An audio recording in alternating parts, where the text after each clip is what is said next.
പലരും ഇപ്പോൾ ട്രേഡിങ്ങിനകത്ത് പ്രോഫിറ്റബിൾ ആകാത്തതിന് കാരണം പ്രോപ്പറായിട്ടുള്ളൊരു സ്ട്രാറ്റജി ഇല്ലാത്തതുകൊണ്ടും അവർക്ക് ട്രേഡ് ചെയ്യാൻ അറിയാത്തത് കൊണ്ടൊന്നുമല്ല, ശരിയായ രീതിയിൽ നഷ്ടമെടുക്കാൻ അറിയാത്തത് കൊണ്ടാണ് പലരും പ്രോഫിറ്റബിൾ ആകാത്തത്. വളരെ സിമ്പിളാണ് കാര്യം.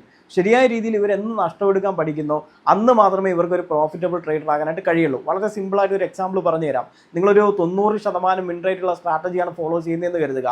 9 ട്രേഡ് എടുത്തു, 9 ട്രേഡിൽ നമുക്ക് പ്രോഫിറ്റ് കിട്ടി. ഒരൊറ്റ ട്രേഡിലേ നിങ്ങൾക്ക് നഷ്ടം വന്നിട്ടുള്ളൂ.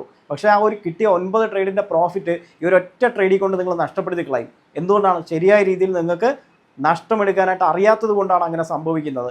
ഭൂരിഭാഗം പേർക്കും അവർ 1, 2, 3 ട്രേഡിൽ ലാഭം ഉണ്ടാക്കും, ഒരൊറ്റ ട്രേഡിൽ മുഴുവനായിട്ട് കൊണ്ട് നശിപ്പിച്ച് കളയുന്ന ഒരു അവസ്ഥയാണ്. ഇതിനെ നമ്മൾ ലോസ് അവേർഷൻ എന്നാണ് വിളിക്കാറുള്ളത്. പ്രോപ്പറായിട്ടുള്ള റിസ്ക് മാനേജ്മെൻറ്റ് ഫോളോ ചെയ്യാതെ ഈ രീതിയിൽ ട്രേഡ് ചെയ്ത് കഴിഞ്ഞാൽ നിങ്ങൾക്ക് ഒരിക്കലും പ്രോഫിറ്റബിൾ ആകാനായിട്ട് കഴിയില്ല. മാർക്കറ്റിൽ സർവൈവ് ചെയ്യാനായിട്ട് സാധിക്കത്തില്ല. നിങ്ങളുടെ ക്യാപിറ്റൽ വാഷ് ഔട്ടായി പോകാനായിട്ടാണ് സാധ്യത കൂടുതൽ. അപ്പോൾ ശ്രദ്ധിക്കേണ്ട കാര്യം, കൂടുതൽ ലാഭം ഉണ്ടാക്കാൻ കഴിയുന്ന ഹൈ വിൻ റേറ്റുള്ള സ്ട്രാറ്റജിക്ക് പിന്നാലെ പോകാതെ ശരിയായ രീതിയിൽ എങ്ങനെ നഷ്ടമെടുക്കാമെന്ന് ആദ്യം പഠിക്കുക.